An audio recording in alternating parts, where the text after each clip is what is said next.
With the fall of Roe v. Wade, the fight against abortion has taken new directions.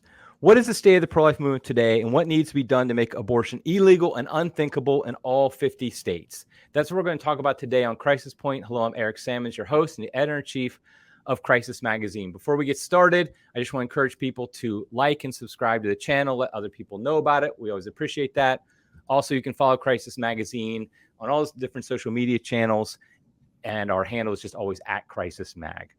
So our guest today, we have a special guest today, Prudence Robertson, who is the host of EWTN Pro-Life Weekly. She used to work for the national pro-life group Susan B. Anthony list before that.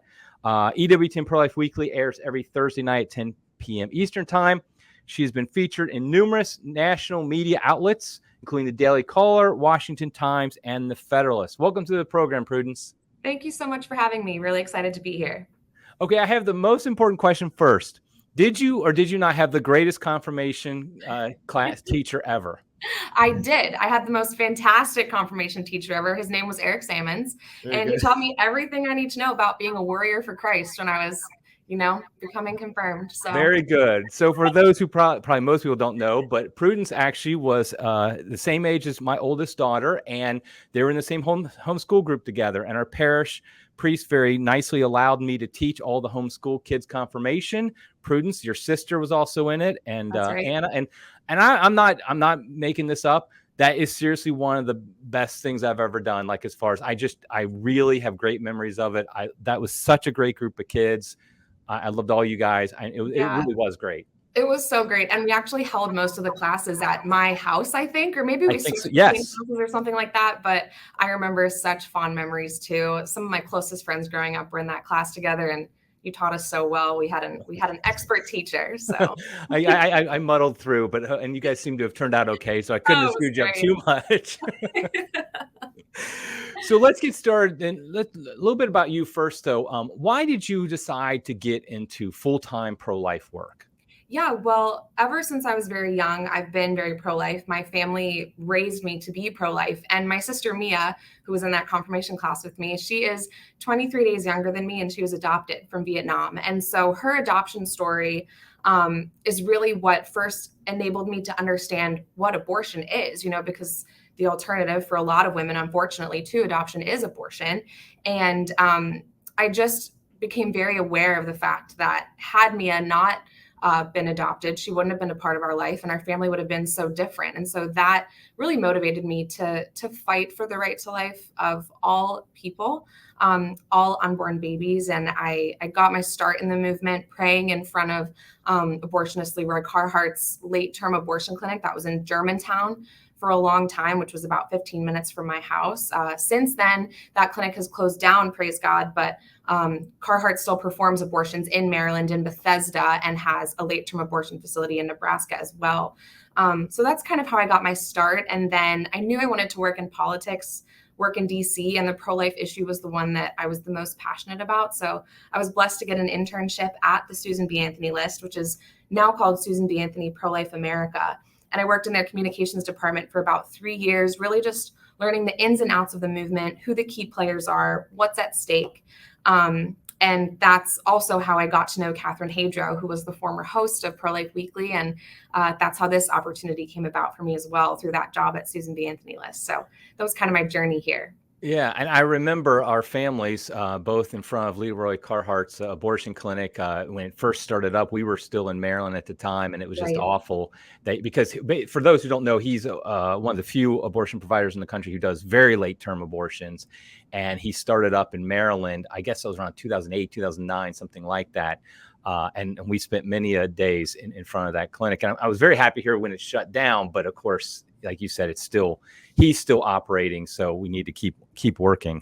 Right. Now, like most young people, your entire life has been lived in not only a post-Roe world, in a Roe world, but also a Casey world. Mm-hmm. So how did you react when Dobbs came down? So I was at the court that morning, and a lot of people weren't exactly sure what day it was going to be, because for people who don't know, the way that it works is these cases that the Supreme Court considers each year, they don't tell you the exact day or time when they're going to release an opinion or a decision on a case. You kind of have to wait, and they release the days that they're going to announce opinions, but not the exact opinions. And so a lot of people thought that Dobbs wouldn't happen that day. But regardless of that, pro-life groups had been out in front of the court at every possible decision day so that when the decision came down, we would be ready to celebrate. So I was kind of that mindset as well. I was like, okay, it probably won't happen today, but I'll head to the court anyway, just to see.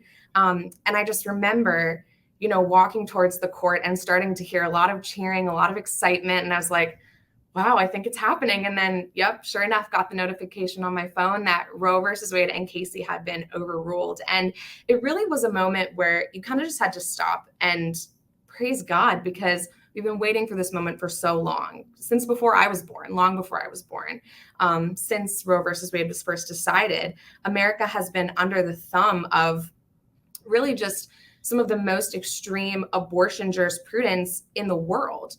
Most people don't realize that Roe versus Wade allowed for abortion on demand up until the moment of birth in our country for far too long. And a lot of countries actually got ahead of us in that period when it comes to protecting life. The majority of European countries have limits on abortion at either 15 or 12 weeks. So the fact that we in America, the leaders of the free world, were allowing abortion on demand up until the moment of birth, it was unconscionable. And so it really was a cause for celebration and for rejoicing. And I think one of the things that struck me the most was that this decision came down on the Feast of the Sacred Heart. And that really just highlighted for me how much of a spiritual battle this is and what a great victory we have won. It was certainly a cause for rejoicing among all of us in the movement. Yeah, I will admit, I've been involved with pro-life work since the early 90s for a very long time. And I'm not a real emotional guy, but I teared up. I just couldn't help myself. It was just because and mostly was thinking of all the people who have done so much. Just the warriors who came before us, who have, just done. Particularly those who go to the abortion clinic every week in, week out. Yes. You and I both know people like this that they're there every single week, and they just never stop going. And it doesn't matter what the weather is. And to especially in states where also now abortion is basically at least restricted or banned, even the fact that it was very emotional to think about all the work that had been done. And like you said, the spiritual connection of the fact that it came down the Feast of the Sacred Heart. Also this year, which was the nativity of St. John the Baptist. So it really was just an amazing and emotional day really for all of us. Right. Yeah. An answer to prayer for sure. And the thing that made me emotional too was just thinking about all the babies that are going to be saved. You've seen these pro-life laws start to go into effect. And in states like Texas, the abortion numbers have been cut in half. It really goes to show how important it is to change the laws, even though changing public opinion on this issue is a whole nother battle. You've got to have those pro-life laws really setting the tone for the way our nation is going to operate when it comes to this and saving these unborn lives. Yeah. So for 50 years, the pro-life movement was kind of directed towards the number one first goal was the overturn of Roe.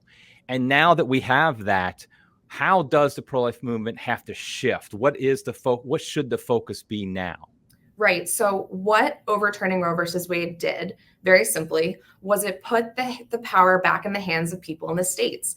And now, instead of being a one front battle where we're trying to overturn Roe versus Wade on the national level, it's a 50 front battle. We are, working to enact laws in all 50 states that will protect unborn lives. And thankfully, this is also a cause for rejoicing. The day that Roe versus Wade was overturned, there were already about half of the states that had pro-life laws on the books. My last count of this was 24 states have either enacted laws or moved to enact laws that essentially ban abortion. Now, 14 of those states' laws have actually gone into effect, and the remaining 10 are facing legal hurdles, or perhaps there's pro-abortion executives, governors that are blocking those pro-life laws that are already in place. So now it's really about going into those states, figuring out what the unique strategy is going to be in all 50 states, and making sure that happens. It's not going to be easy in some states. I think Michigan is a really good example of this, where since 1931, they've had a law on the books banning abortion. But because they have an extreme pro-abortion governor now, Governor Gretchen Whitmer, there's no way that law is going into effect. So We have to be talking to people on the ground, making sure people know about her extremism and working to get her out of office in November. So that's just an example of the type of strategy that we're going to need to take. And again, as I mentioned, that's going to happen in all 50 states. Yeah, I'm going to put up this map on the screen that is basically, it's from a pro-abortion website. So like they say, expanded access, protected, not protected. Not protected means good. Hostile means good, Right. and illegal. And I think that for those who are watching, you can kind of see the lay of the land. Obviously, the darker is the best, the darker red it is. And so like you mentioned, like Michigan, they listed as, I think, hostile or not protected. Yeah, I think that's hostile. Yeah. Hostile.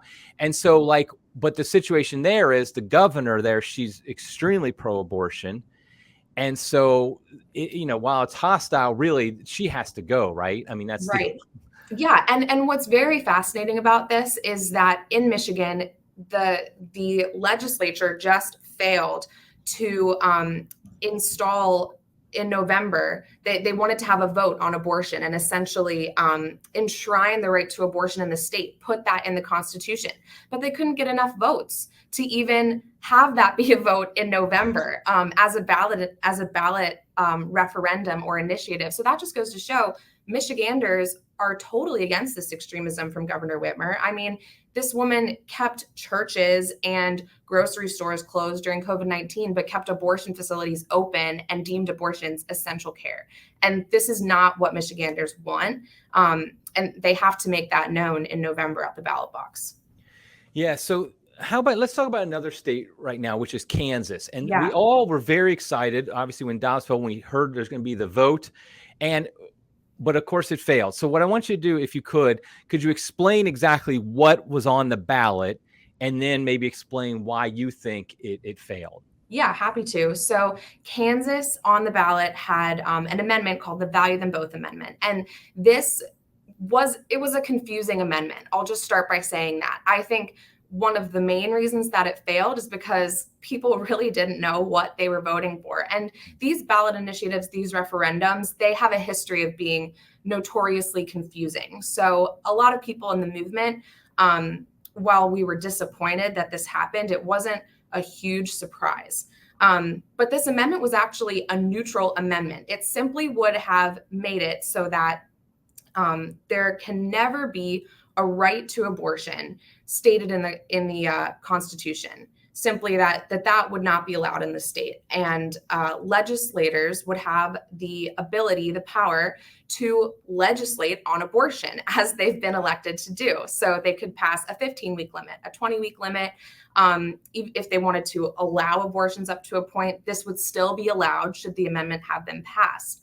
But that being said, it was a pro-life initiative, and that pro-life people were pushing for it. And, the end goal of we in the pro-life movement is to end abortion in these states. And I think the ultimate reason that this failed is because the abortion industry knows that. They know that we are working to end abortion in the country. And now with Roe versus Wade overturned, that has been made abundantly clear. And, it's very interesting too. The pro-life movement has always had an incremental strategy, but the overturning of Roe kind of threw that out, because they didn't just say, you can only pass 20-week limits on abortion. We're only going to ban late-term abortion. They said every state has the power to do whatever they want on this issue. And that means that half of the country is going to ban abortion, because the majority of Americans don't want the extremism that we have had.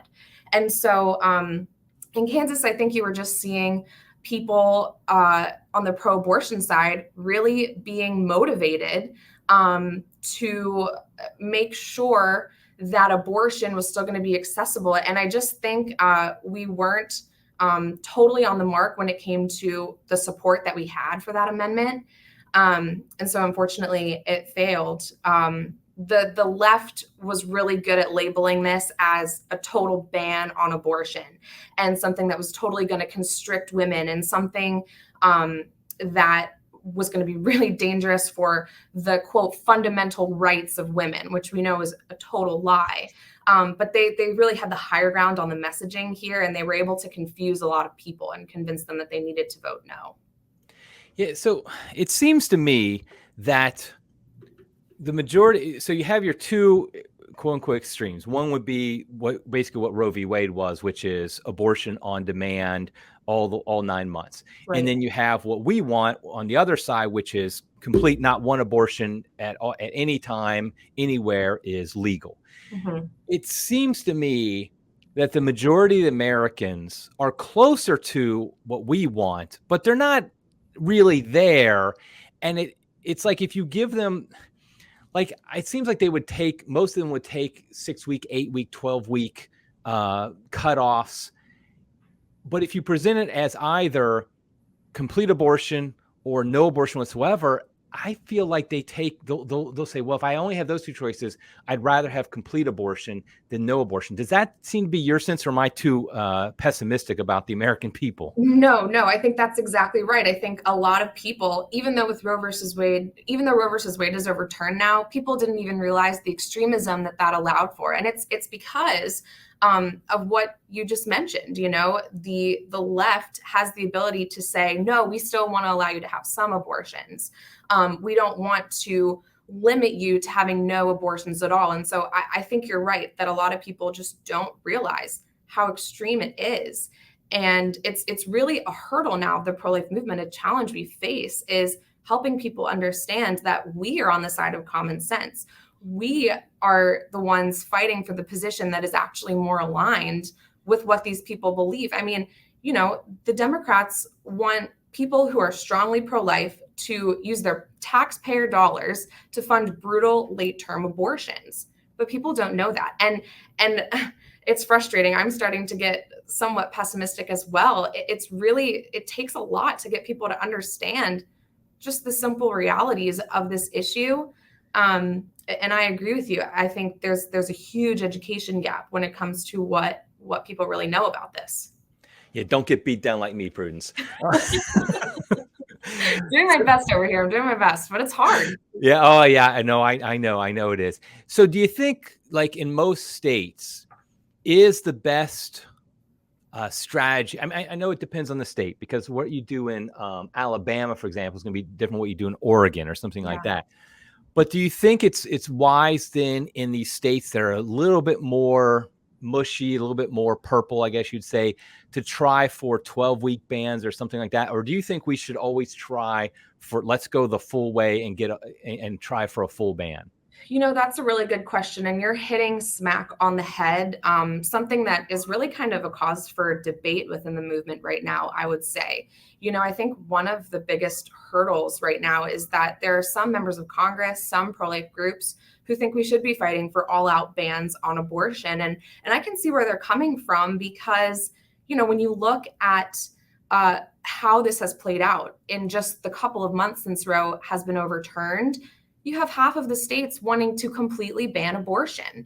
You only have really one state right now where there's a 15-week limit enacted. That's sort of like what is standing, and that's in Florida. That 15-week limit has been enacted, and babies are saved past 15 weeks in Florida, which is a great win. I think it's important to emphasize that we'll take what we can get. It's important to save every single baby, and it's better to have a 15-week limit on abortion than no limit at all. But I think you really have to look at the way that this is playing out on a grand scale. And if the Supreme Court is saying, if you want to ban abortions, do it, then pro-life Congress people in the pro-life movement should be messaging that way. We should not be afraid to say what we really want, especially because now, just like in Kansas, as we were talking about, the Democrats know that that's what we want. We shouldn't hide behind, incremental limits anymore if we don't have to. And so where I do think there are some states like Florida, for example, where we have to work with that 15-week ban, and we have to keep working to move that mark closer to conception, to fertilization. Take that win, but also not be afraid to go on offense here. We have the higher ground, and it's got to be a full court press now to protect these babies. We have the resources. We have pro-life pregnancy centers throughout the country that are ready to come alongside these women, and we've got to use them. Did you see the clips of the Babylon Bee guy on Joe Rogan's podcast? I did. And Yes. what I thought was amazing about that was it was a great educational moment. What's it? I think his name's Seth Dillon. Is that right? Yes. Yeah, Okay. that sounds right. Okay. Don't quote me on that, but Yeah, right. Well, whoever knows. But anyway, yeah. but Babylon Bee guy. And I just thought it was amazing because it was clear Joe Rogan, who has the most popular podcast on earth. He has one of the biggest audiences on earth. That's And right. he is a knowledgeable guy. He researches these things. He clearly did not know what the status was of abortion before Dobbs. And he didn't really understand. And I think that's very common of a lot of people in America, like you were saying. And I think, though, like the making the point that if we're going to have a line, well, if we're all going to follow the science of where the line is, Right. that a person is protected by law, well, then, like, I think Dylan was saying something like, it's not, is it some magical line when they go through the birth canal? Is it a magical line at some arbitrary date, 15 weeks? Like, the only thing where something happens is actually conception, scientifically, that is. And so I think you're right that we should never apologize for the fact that we believe abortion should be legal 100% of the time.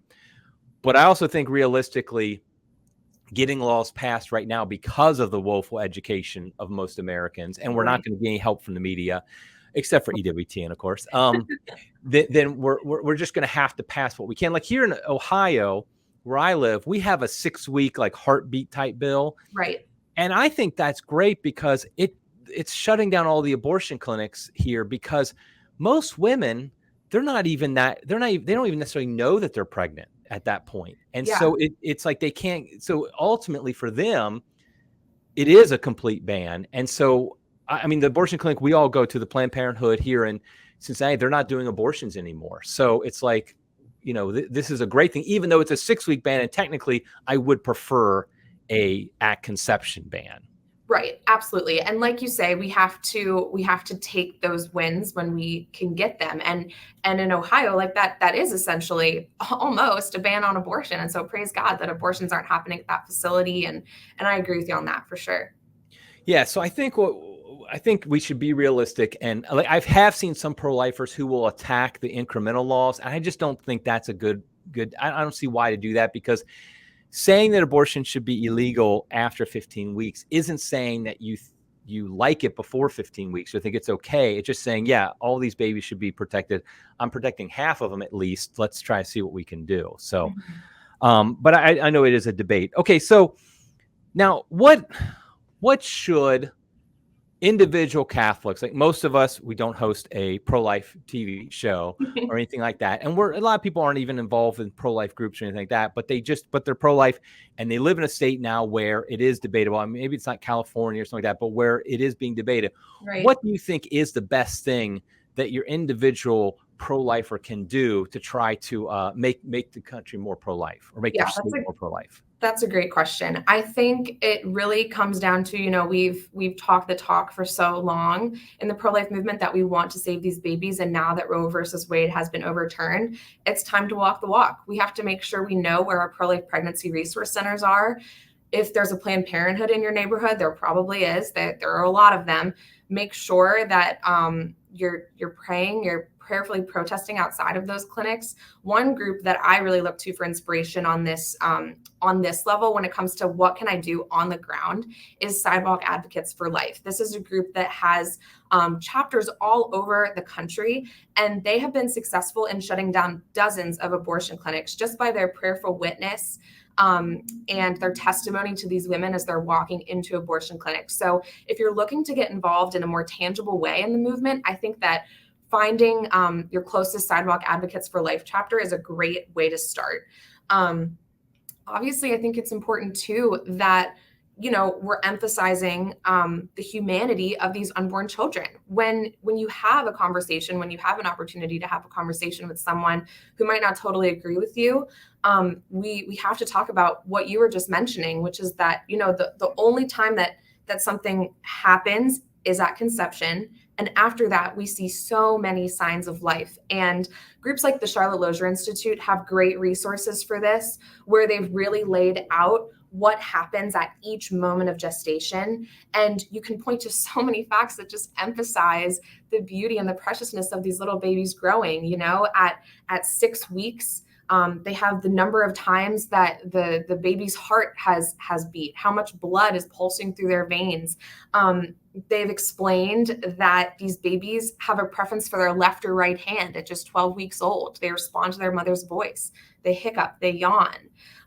So I think those are some really tangible things to point people to help them understand what's really at stake here. If someone's on the fence about, is this a life or not? Is this worth protecting? That's going to be the most effective thing to talk to them about, that baby itself, Yeah, I think to me, I've always kind of said and I said this at the beginning, that there's two goals we have. One is to make abortion illegal, and the other is to make it unthinkable. Right. And illegal is really the doing the political work necessary to change the laws, which great start with Dobbs, and now we keep going. And the unthinkable is, like you were saying, like the education that we do with the people around us, that we make it clear to other people, the people we know, that this is a human life and it deserves protection.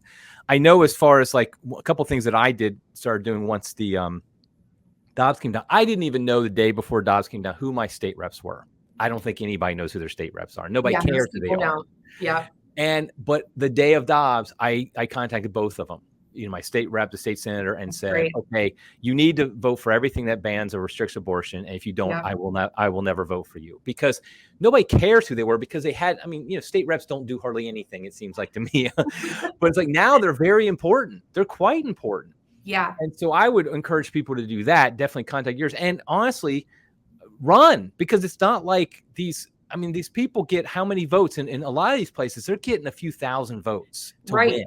Yeah. And so, run and become one of the people who votes for that in the actual state house. Another thing I did was I added another crisis pregnancy center in the area to support.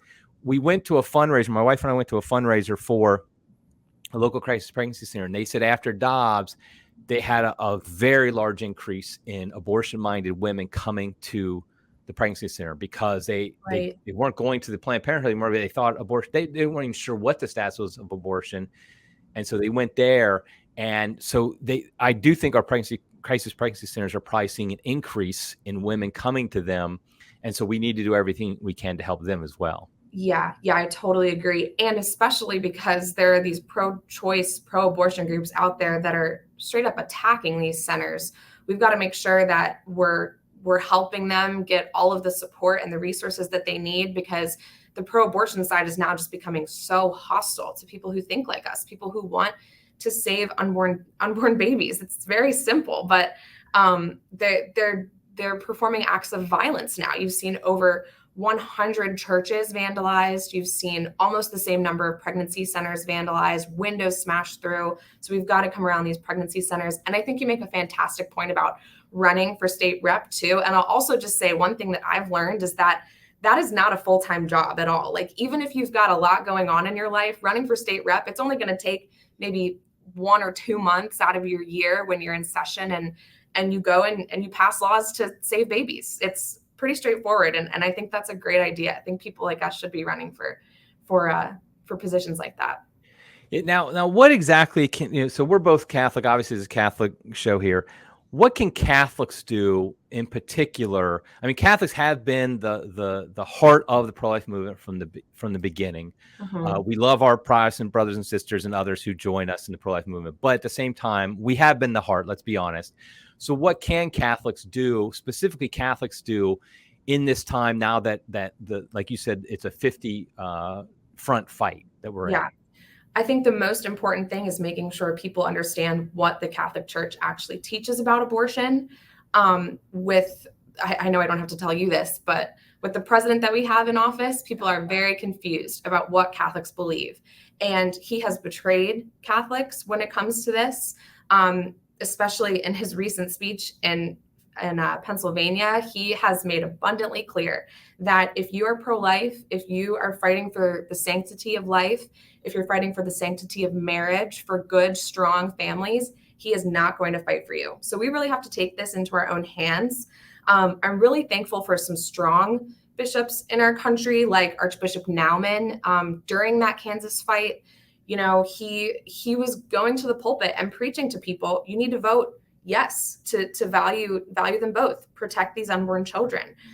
So we need to be talking to people in our church about this, making sure that we're the ones who are championing our faith right now. And I think when it comes to living out our faith as Catholics, it's really about living by example. If we're going to restore a culture of life, we need to be the ones doing that. I was very blessed to go to Franciscan University. I know a lot of your children were also able to. Some of them are there now with my younger sister. And it's at places like that where people that are my age and people that are a little bit younger are really going to be formed to fight to restore that culture of life.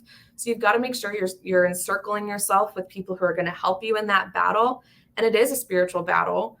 And we have to be speaking the truth right now, getting married, having lots of kids, and really just equipping Catholics around us to fight this fight. And again, this is our moment, with Roe versus Wade overturned, people are starting to realize the extremism that once existed in our nation. And we've got to capitalize on that. We've got to run with it and make sure that the America that we want to live in is the one that we actuate in the years to come.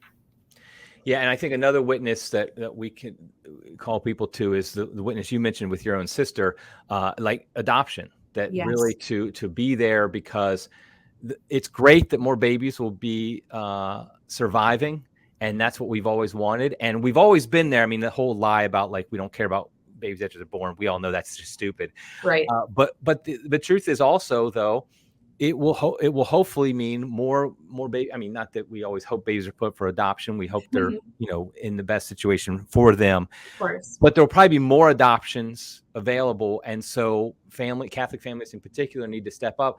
I mean, it really is.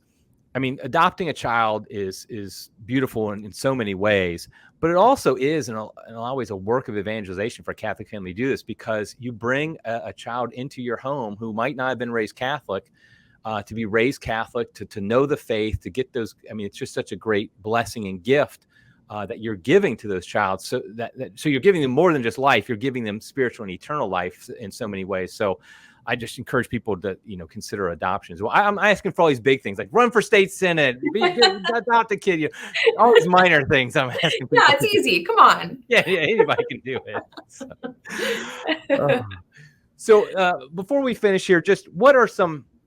We talked about ways to make it legal. What are some other maybe one or two other ways that we can really try to make abortion unthinkable in our land, where people are just look at it like we look at slavery today? That's really the ultimate goal. Is we want Americans to look at abortion like we think of slavery today. It's just this horrible crime that nobody would ever think about doing anymore. Yeah, that's a great question. I really think it's about having these conversations with people. I think prayer is a really important thing too. That's something we haven't really yet touched on, but as Catholics, I mean, that's our ultimate weapon, right? And I think it's important to help other Catholics and other people of faith understand the gravity of this situation. When we're having conversations with people, make sure they really know what's at stake, and make sure they know how they can get involved. And I think sometimes it can be daunting.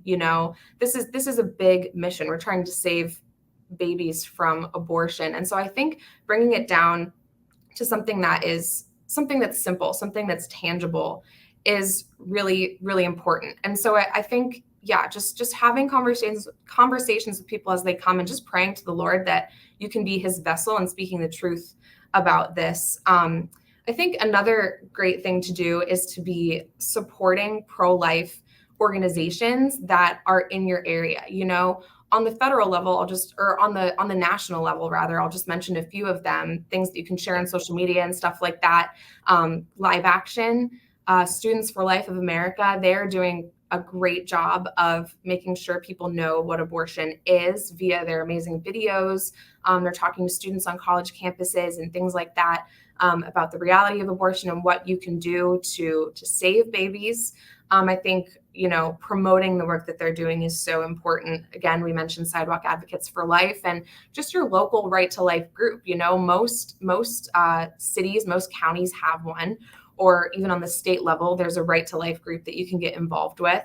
And so I do think while it's a big task, it's about taking it down to the local level and figuring out what you can do, what small thing you can do to save a life. I think is really important. I think that's very true. The local part, I really do. Like if your city, if it's just start at your city. If there's an abortion clinic in your city, do everything you can to get that shut down. Work with crisis pregnancy in your city, what have you, your state level. And if your state is great, let's say you live in a state where abortion is illegal, things are going great. You can prayerfully adopt another state like California or something like that and help them, to pray for them as well. But I really do think it's the local level because that's where you're going to have the most impact.